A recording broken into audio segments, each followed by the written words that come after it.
Qui est Paul? A-t-il connu le Christ? A-t-il été son disciple, son contemporain? Tout d'abord, nous pouvons essayer de dresser un tableau chronologique de la vie de Paul.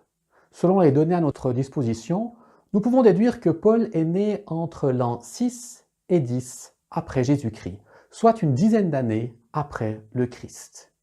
Et Paul meurt, selon toute vraisemblance, en l'an 64 de notre ère, à Rome, victime des persécutions de l'empereur Néron. Paul naît une dizaine d'années après le Christ et meurt plus de 30 ans après lui. Paradoxalement, Paul est le personnage biblique sur lequel nous possédons le plus d'informations.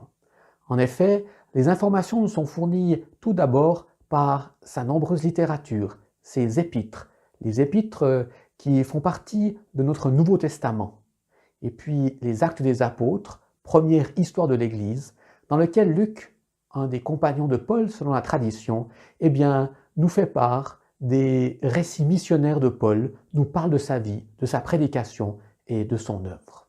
Paul est né dans une ville de l'Asie mineure, en actuelle Turquie, Tars, ville importante à l'époque, un grand port, bien que située à une vingtaine de kilomètres de la mer, ville commerçante avec beaucoup d'échanges, de commerce, peuplée de citoyens romains, de Grecs, mais aussi d'une grande colonie juive dont la famille de Paul faisait partie. Le père de Paul était un citoyen romain, titre que Paul revendiquera à plusieurs reprises. Paul était également le fils d'un marchand bien en vue de cette ville de Tars, et Paul lui-même exercera lui aussi une profession de ce genre. Les parents de Paul sont des juifs convaincus, et c'est bien pour cela qu'ils nomment leur fils Saul, le premier roi d'Israël. Plus tard, Paul changera ce nom de Saul contre celui de Paul. L'adolescence, les parents du jeune Paul l'envoient à Jérusalem, la ville sainte, dans laquelle il va recevoir une formation biblique complète. Il sera l'élève de Rabbi Gamaliel, un des professeurs les plus en vue de l'époque. Durant 5 ans, Paul va se former à l'écriture sainte. Il va lire, étudier, apprendre par cœur de nombreux passages de la Torah, tant et si bien qu'il pourra réciter à la fin de ce séjour des passages entiers de la Bible, de la Torah, comme bon nombre de Juifs. Quand nous lisons ces lettres, nous pouvons sentir cette connaissance de la parole de Dieu. Elles sont truffées de citations, de références à la Bible juive, la Torah. Après 5 ans d'études dans la ville sainte, Paul reçoit le titre de rabbi, docteur de la loi, et revient dans sa ville natale de Tars, où il complète sa formation intellectuelle par l'apprentissage d'un métier manuel. Paul se lancera dans le commerce des tentes, la fabrication et la vente de tentes, tentes pour les navires, tentes pour des bâches. Tout au long de son périple de sa vie, Paul continuera d'exercer cette profession et il en tirera même son orgueil de n'avoir jamais été à la charge de personne, mais d'avoir gagné sa vie, son pain, par son travail personnel. Formation intellectuelle et manuelle s'accompagnait également à cette époque de l'apprentissage des langues. En tant que juif, Paul parlait l'araméen dans le cas de sa famille, il parlait également l'hébreu biblique dans le cas des liturgies. Citoyen de Tars, la langue de l'époque était le grec, et comme citoyen romain, il parlait également le latin.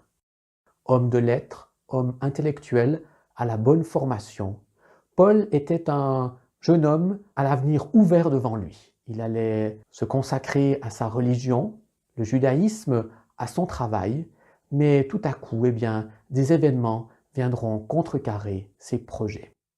Nous pouvons essayer également de dresser le portrait physique de l'apôtre Paul. Un écrit apocryphe, les Actes de Paul, nous dresse le portrait physique de l'apôtre. Un homme petit de taille, à la tête chauve, aux jambes arquées, vigoureux, aux sourcils joints, au nez légèrement crochu, plein de charme. Il est de petite taille, d'apparence chétive, mais d'une énergie et une force physique certaine. Essayons maintenant de dresser également sa carte d'identité religieuse.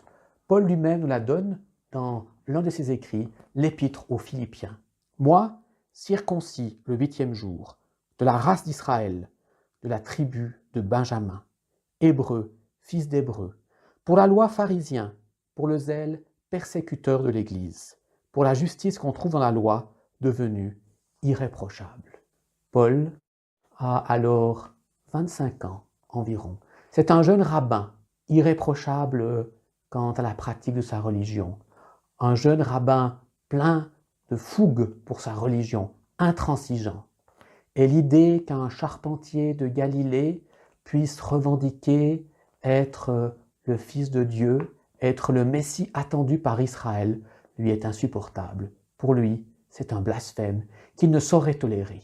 Et c'est pourquoi le jeune Paul, va se lancer dans une lutte acharnée contre les premiers chrétiens, contre cette nouvelle religion qui pour lui est de l'ordre du blasphème. C'est pourquoi Paul participe de manière passive certes, mais en approuvant ces faits, il participe à la lapidation d'Étienne, le premier martyr à Jérusalem.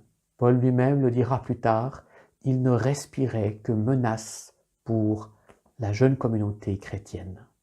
Et pourtant, il deviendra l'un des plus grands apôtres, des plus grands missionnaires de tous les temps. Il aura le statut de deuxième colonne de l'Église au même titre que Pierre. Paul n'avait jamais connu Jésus-Christ.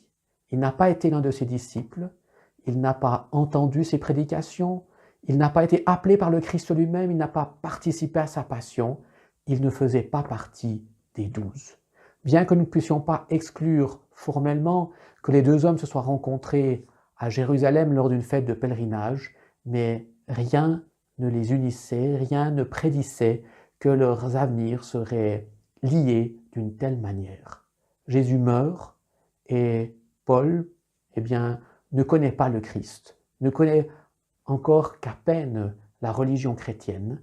Bientôt, il en sera le persécuteur et un grand événement va bouleverser sa vie, tant et si bien que de persécuteur, il deviendra missionnaire, apôtre de l'Évangile.